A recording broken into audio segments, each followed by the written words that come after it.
Now, like, I'm gonna be homeless. I don't have a place to live.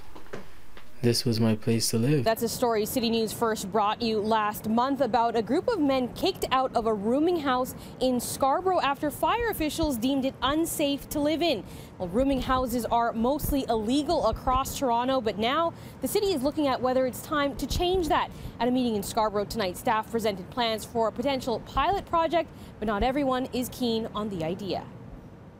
Rooming houses serve a type of accommodation for a sector of the population that needs something that's less expensive. They are illegal in most parts of this city, but Toronto municipal licensing and standards staff say it might be time to create a framework to license rooming houses and help deal with the city's affordable housing crisis. The intent is at this point to try and identify where the need seems to be occurring, which is probably where these things may be happening, and then establish some rules and regulations that would allow us to ensure the safety of the residents. The city is proposing a temporary use bylaw for 3 years in 5 selected neighborhoods where rooming houses are currently not allowed.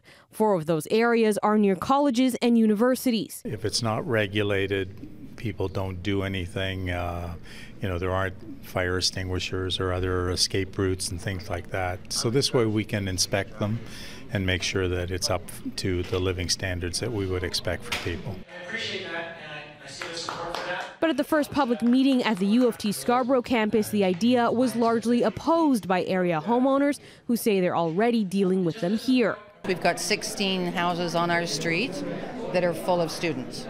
We have no problem if someone wants to rent out a basement apartment or for a student, but not a whole house. I mean, when you've got maybe 10 of them living in there. Many express their concerns about the impact on their property value, partly because of lack of maintenance and upkeep to the exterior of the homes. And some say rooming houses take away from the community feel of residential streets. We have community events, and the students and transients just aren't contributing to that. The proposed guidelines would include a maximum of 7 rooms in one house and would require property maintenance, waste management, and parking plans.